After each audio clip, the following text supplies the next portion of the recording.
Udumo kuNkulunkulu kweliphezulu nokuthula emhlabeni kubantu abathokozelwa nguye uJesu Kristu inkosi.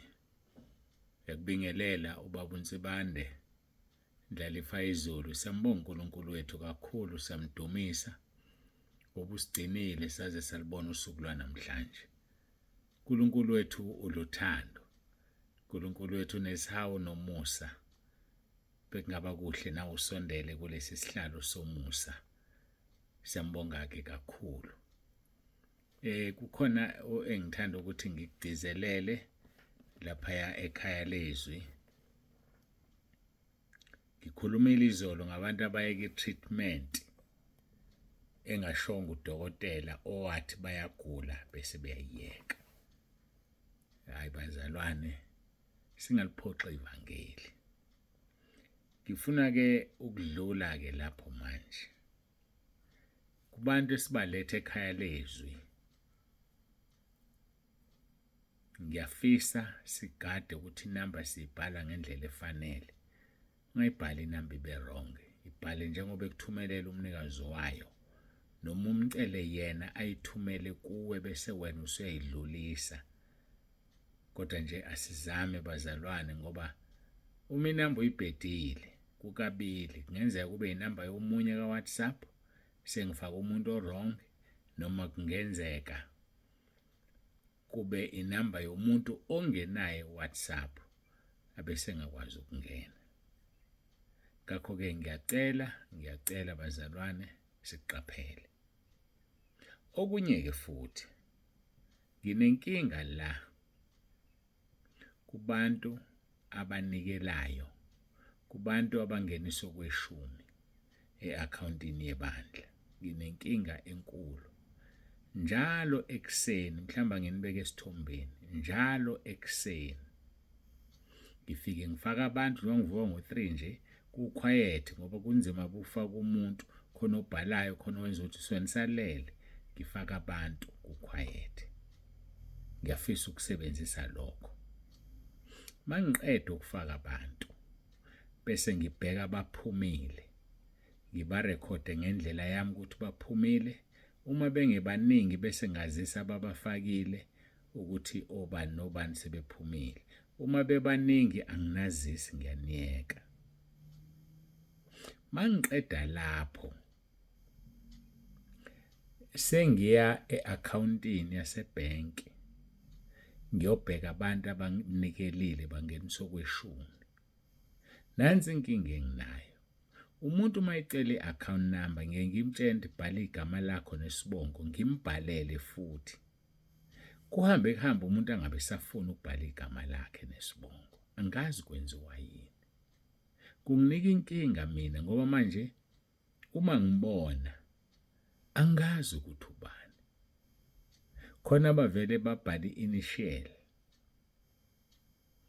Mhlawumbe athi M Sibiya. Ngizozi kanjani ukuthi u-M Sibiya ubani? Mangiya kuma-contacts sami ngibhala nje u-M Sibiya kuvele inqwaba yo-M Sibiya. Imuphi ofaka imali kulabo M Sibiya ufanele ngimkhulekele athola isibusiso? Angimazi. Ngiyacela umuntu abhale igama lakhe liphelele. Lokho kwenza ukuthi mina umsebenzi wami ube lula. Usethi kumuntu ngoba ebona ukuthi umkhuleka akawutholi so my report ngelangela ukuthi ngafa kokweshumi kanti yena wenza iphutha. Ngiyacela bazalwane, bhala igama lakho nesibongo lese salethwe ekhaya lezwi noma lesi mina engakunikeza sona. Bese kuzoba khona ubhala igama elilodwa nje, asikho isibongo. Awubazalwane, amagama amaningi ayaclash. Khona amagama agijima ku-1000 ngenxa ekhaya lezwi ngenxa yokuthi licommon lelo gama. Ngiyacela nibhale ibongo bazalwane, bhala igama lakho nesibongo. Wena uzazi kuwe wedwa mhlawumbe egameni lakho, kanti cha bakhona nabanye. Njengoba sicishe sigcwale eSouth Africa nje, kune branch eCape Town, Eastern Cape, baningi abantu eGauteng baningi abantu, eKZN baningi abantu, bakhona eSwazini, bakhona eLimpopo, bakhona North West, that is Rustenburg ngokwedolobha, bakhona eFree State. So abanye amagama laba abantu ayafana. Uma uvela usho igama nje wena ngizokwazi kanjani mina ukuthi ubani? Uma uvela ubhale initial nje bese ubhala isibongo sakho ngizokwazi kanjani ukuthi ubani? Ngiyacela bazalwane, ngiyacela. Okugcina, abanye bathanda ukubhala i-cellphone number. Yebo, kwi-cellphone number yodwa uklashi namuntu, kodwa ngicela ubhale igama nesibongo, hayi i-cellphone number. Ngoba lokho sekungibiza ukuthi ngiyeke ngithathe enye ifoni, hayi le ngisebenza ngayo, kuze kungaphazamiseki uWhatsApp ngabe ngisazi bengidila nobani. Thatha enye ifoni, ngiye kuma-contacts, ngiyifake inamba, ngibona ukuthi kusabela abani uma ngifake inamba. Kusabela usibanibani. Ngiyabuya-ke sengiza kule foni yami le esebenzayo ka-WhatsApp, sengiyomfuna-ke lo sibanibani. Kanti ngabe ubhala igama lakho nesibongo wenza umsebenzi walula. Ngiyanicela bazalwane, ngiyanicela ngikuKristu, ngiyacela. Ake nizifake nje ezicathulweni zami nibone umsebenzi engibhekene nawo ungakanani. Bese nizama ngawonke amandla ukungenzela ube lula nje. Ngingajabula, ngingabonga. Yabona izolo ngilale nama messages mangikhumbula kahle abe over 50. Ngalala ngibona ukuthi ngeke ngwenze lutho. Mangiqala-ke ngifaka abantu ngenza yonke into, mase ngivula ama-data kuthululeke inqaba, enye inqwaba phezu kwalo 50. Engisaphusha namanje engisalwa nawo, njoba nibona kuthulekile nje, abanye babhalile bayabuza kuthulekile. Kusekhona ama-messages angakaphendulwa abhalwe ngo-4 izolo, 4 izolo ntambama. So ubukhulu begroup, ubukhulu bekhalezwi, ngibona ngasesifikeleke manje isikhathi sokuthi wazi ukuthi mangibhala namhlanje ngibhalela ubaba uNsibande, impendulo ngizoyithola kusasa. Futhi siyeza naleso, ufanele wazi ukuthi mangibhala namhlanje ngibhalela uNsibande, luzophela usuku lwakusasa engakangiphendula, yongiphendula kuloliya. Hayi ngoba ehlezi engezilutho, sesibaningi. Nayibona lonto, sesibaningi. Yingakho-ke ngimjwayeza umkhuleko ka-18 May ukuthi niwujwayele and uhamba ngokukholwa. Uma ungakholwa uzokukusiza. uJesu ehamba emhlabeni wethu, ukukholwa kwakho kukusindisile. So khona abantu abafuna umkhuleko nje, kodwa banawo lo ka-May 18. Angazi noma niyabulalela nobufakazi ukuthi uvusa abantu abafile umkhuleko ka-May 8. Awusukanga kumina, kwasho uNkulunkulu wathi angiwenze. Ngawenza ngikumoya, kodwa ngigule enyameni. Nowamaphupho, mawuphuphe kabi, ungangaboni mina ukuthi uyangikhulula. Yilapho phela esadina khona ukuletha amaphupho. Ngangivuka ekuseni, inkosi yami thola ukuthi mhlawumbe abantu abawu-40 bahlambuluka amaphupho nje. Kanti uNkulunkulu uyabona esezulwini, wangigulisa. Wathi yenza umkhuleko wamaphupho, busuwenza lo mkhuleko. So leyo mkhuleko ayenziwanga yimina noma ngokwentando yami. So iphupho lokuhlanjulukwa asililethi kubaba uNsibande. Khona bawasaletha namanje bese ngibathumelela lo mkhuleko. Thola lo mkhuleko, uma uphuphe kabi ulalele, uyemosa uphela kunoRoma 10:9.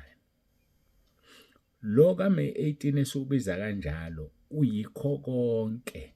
Noma ngabe yini oyidingayo, ufuna ukubhala i-exam, ufuna umsebenzi, ufuna abantwana, ufuna yonke into, uphelezelwa istatement esithi vuma izono zakho, nesikuchazela vuma kanjani. Yilento-ke abantu abangawufuna umkhuleko ka-May 18, bafuna ama-shortcut. Bazalwane, akusiyona yami le group kade ngisho. Nebandla akusilona elami. uNkulunkulu wathi ngilisungule, ekhuluma ngevoice hayi ngezwi. Nale group washo njalo. Ingakho engelusile, ingakho engitshela ukuthi manje yenza kanje, manje yenza kanje, ngoba kukhona umnikazi wale group. Ngiyacela kungamelani nomnikazi wale group. Mhlawumbe wena awuboni umelana naye, utshela ukuthi umelana noNsibande, uzoba nenkinga. Ngoba uNsibande umuntu nje njengabo bonke abantu. kodwa umelana nalo muntu omgibele. Ngakho-ke qaphela. Uma ungazi buza, kodwa nje ngiyacela ukuthi nikhumbule ukuthi akusikhona okwami lokhu. Nidlule kimi, nidlulele kulo sidalileyo sonke. Ngiyabonga. Sekuthatheka isikhathi eside kodwa kusemqoka ukuthi ngizilungisele izinto ngoba angazi ukuthi kwenziwa yini. Abantu bavele baphuma esikhaleni and kuwumoya. Yazi lo moya mosuthe uqhamukile, bavele baqhamuke bonke abantu mabefaka imali abhale igama kuphela o abhale isibongo kuphela noma abhale initial nesibongo. Hawu, mawuthi uyayifaka le initial. Nginje mina ngu-Esti Nsibande, vele uthi S Nsibande. Angithi phela mawuthi S Nsibande kuzovela noSipho, kuvele noSihle, kuvele noSiphiwe, kuzovela yonke into eqala ngo-S engeyakwaNsibande. Bese ngithi mina imuphi-ke lo Nsibande? Kanti wena uzazi wedwa wena M Sibanibani. Cha, nibaningi. More than 6,600 njengamanje egroupini. Lokho kusho ukuduplicateka kwamagama. Ngiyabonga. uJesu Kristu inkosi. Ngiyacela singene enkonzweni. Ake sikhuleke simcela uNkulunkulu wethu abe kanye nathi.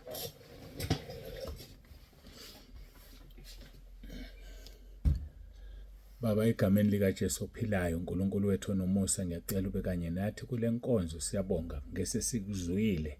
Basize Nkosi abantwana bakho balalele, bakwenza abakuzwileyo. Ngiyacela ngegama elinamandla lenkosi yethu uJesu Kristu ophilayo. uJesu Kristu inkosi. Amen.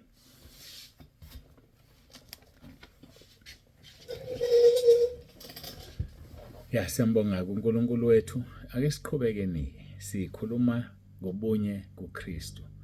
Sizobheka izwi lenkosi ngokukaJohn chapter 17 uverse 20 no21.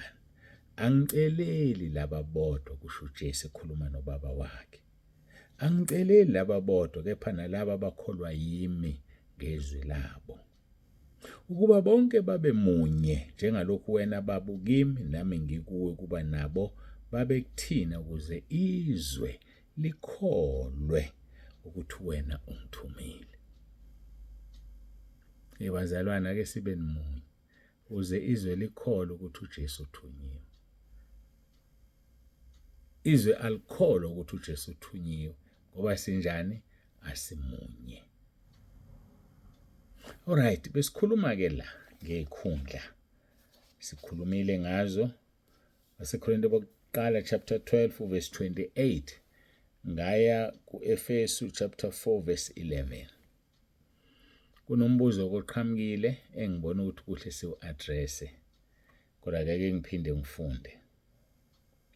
uNkulunkulu umesile abathile ebandleni, kuqala abapostoli, okwesibili abaprofeti, okwesithathu abafundisi, bese kuba imisebenzi yamandla, bese kuba iziphiwo zomusa, zokuphulukisa, nokusiza, nokubusa, nezilimi ngezilimi. Ngichazile kancane umpostoli masibala uyisithupha, bese kuba abaprofeti, kube ubefundisi, kube imisebenzi yamandla. Lezi ke zihleleke kahleke laphaya kwabase-Efesu. Zihleleke kahle noma lazibizwe ngokuthi okuqala obani, kodwa kwabase-Efesu 4 verse 11.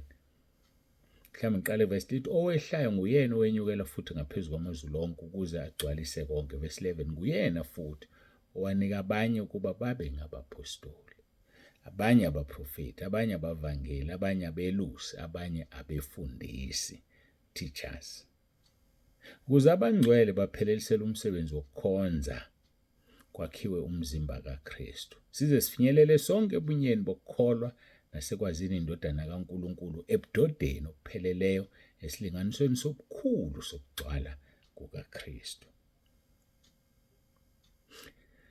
Kumbuzo oqhamukile ukuthi ababhishobhi bangenaphi bona ngoba babalwa la. Odokotela bangenaphi bona ngoba ababalwa la. Ngilithandile lo dokotela. Ngeke ngisho isizathu, bayazi abaningi. Ngilithandile lo dokotela. nelaba bishop. Yake ngixoxele enye indaba. uNkulunkulu mayesengibizile esengitshelile ukuthi kwakhe ibandla ngami nakho konke. Senguqalile umsebenzi. Eseqale nginika abefundisi. Kwaqala kwadideko MC mabesibingelela.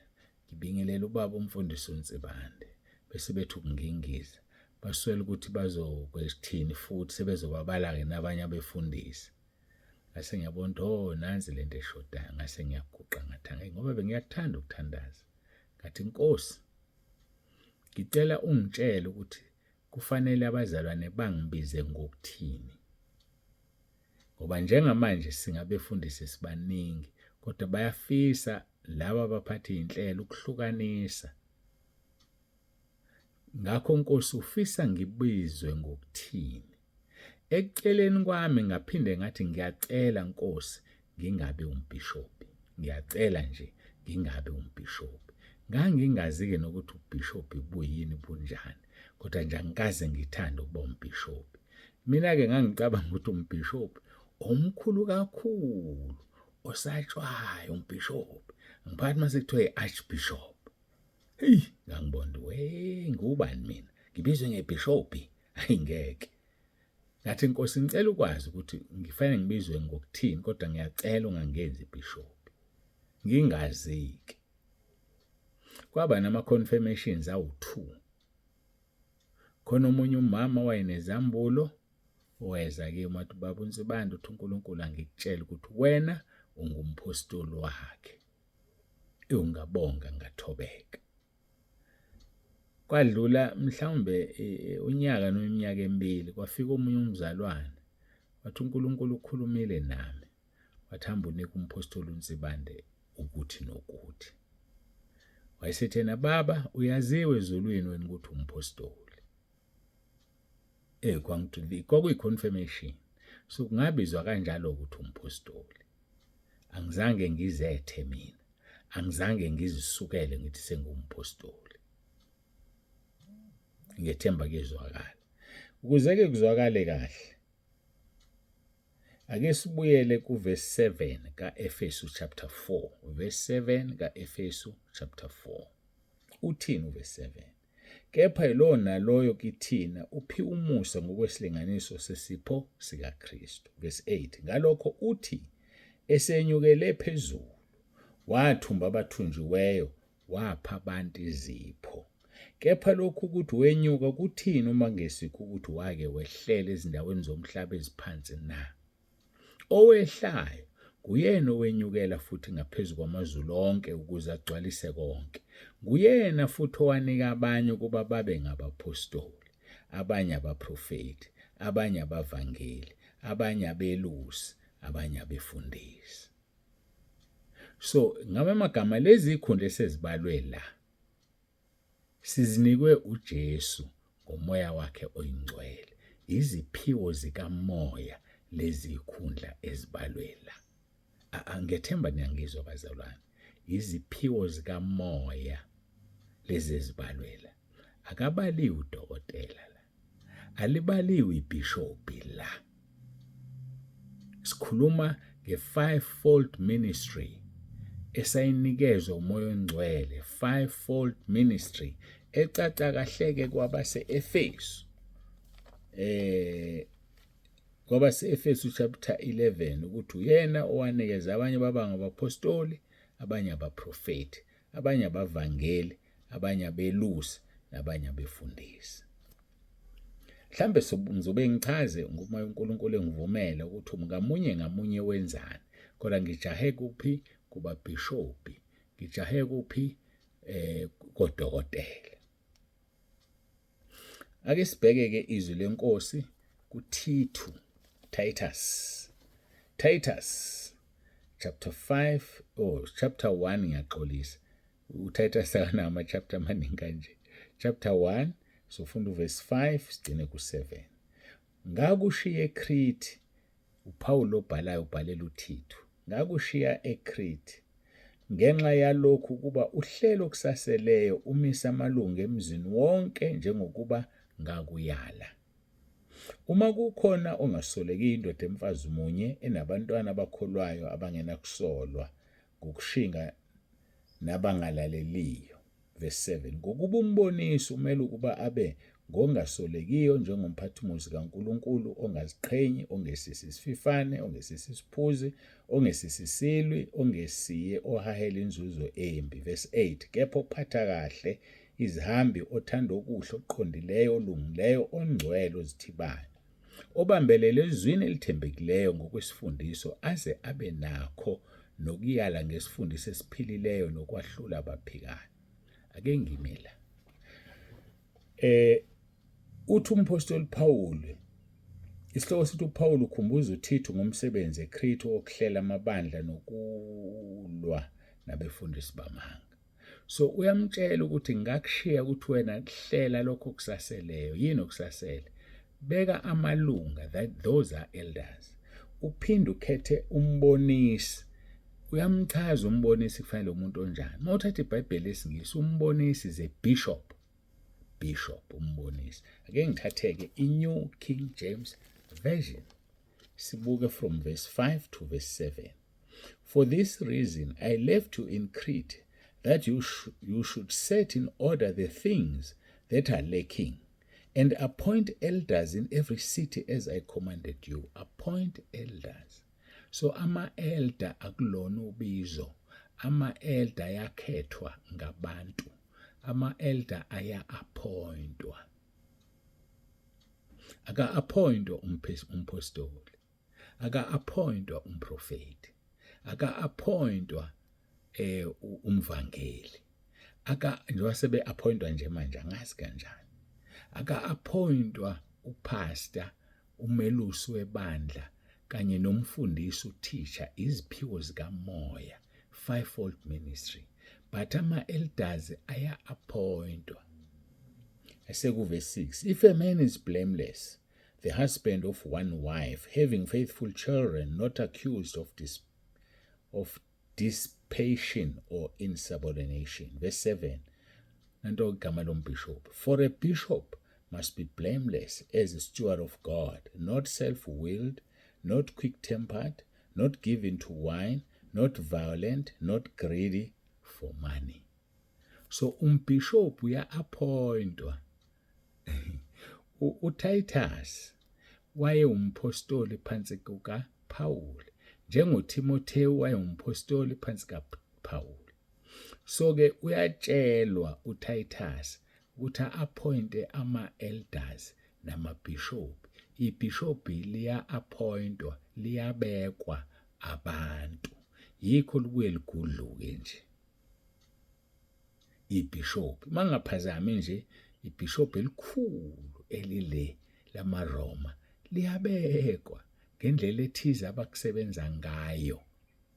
Akusona isiphiwo sikamoya ububhishophi. Bazongixolela ababhishophi, ngiyaxolisa abafowethu, ngiyaxolisa, ngixoleleni, angilwi namuntu la, ngichaza izwi, angiphinde futhi ngichaza izwi. So ababhishophi baya-appointwa, nama-elders aya-appointwa, namadikoni aya-appointwa. Akusilona ubizo. Ubizo i-fivefold ministry kuphele lapho. Udokotela-ke uyafunda. Udokotela uyafunda, bese lapho efundwa khona nikezwe iziqu zobudokotela. Ngamanye amagama naye unikwa abantu. Akusona isiphiwo sikamoya ongcwele uba udokotela. Ukufunda kwakho. Nawe nje hamba uyofunda, buye sikubize ngodokotela. Nobani othandayo, akuyona inkinga leyo. So-ke ububhishophi nobudokotela bayabekwa. Kanti laba abanye abawu-5 ugcobo oluvela ezulwini. Ngiyethemba icacile-ke manje le ndaba. Isicace kahle yathi bha. Hayi yazi ukuthi icacile. Ongathi angangizwa angixolele. Ningixolele bafowethu babhishophi, archbishop nani nonke. Ngiyacela nje ningixolele. Ngikhuluma izwi mina la. Hayi ngibeka izwi. Ngixolele kakhulu uma sekufika ukuthi kuphuma egroupini bemba. Hayi angibandlululi.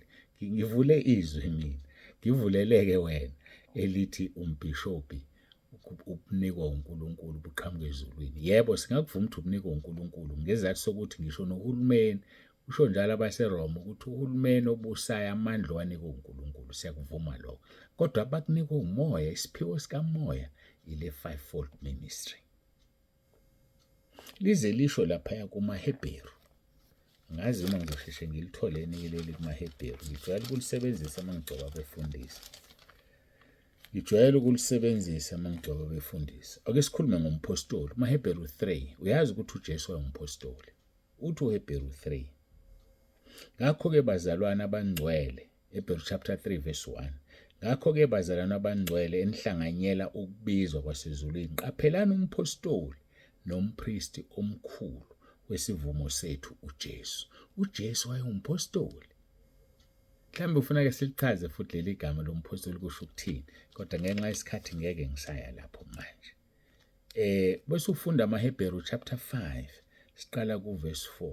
Lithi akukho umuntu ozithathela leso sikhundla kuphela obizelwe kuso nguNkulunkulu njengo-Aaron. Sobupristi-ke leso, esifana nsene sobupostoli, esobupristi. So ngamanye amagama akekho zenza umpristi. Akukho umuntu ozithathela leso sikhundla, amaHebheru 5 verse 4, kuphela obizelwa kuso uNkulunkulu njengo-Aaron. So kukhona izikhundla zobizo bese bakhona izikhundla ozinikwa abantu abazophinde bakuvotele bakukhiphe. Hawu bakithi, ngiyaxolisa ukugeqa amagula sengathi siyemuka. Cha, ayasemuki bazalwane. Besikhuluma ngeziphiwo zikamoya, sisemzimbeni owodwa, sonke sikhuluma ngobunye kuKristu. Ngiguqe ngikhuleke, isikhathi sesibalekile. 27 minutes.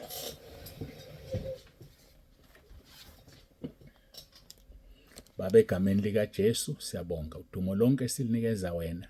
Busisa ilona loyo lalele, afunde, akusebenzise la kufanele akusebenzise khona. Siyacela Nkosi kakhulu, sibonga ukuthi lezi zikhundla singene nazo ezulwini. Apostoli akekho ezulwini, umvangeli akekho ezulwini, umprofeti noma ubani, kodwa kungena abahlanzwe ngegazi lenkosi yethu uJesu Kristu ophilayo. Siyabonga Nkosi ngoJesu wamthumelayo. Bubusiseke bonke abalalele, uJesu Kristu inkosi. Amen. Ake sesifike emaphethelweni enkonzo yethu. Siyambonga uNkulunkulu. Baba uNzibande yavalelisa uthi uJesu Kristu inkosi. Ube nosuku oluhle.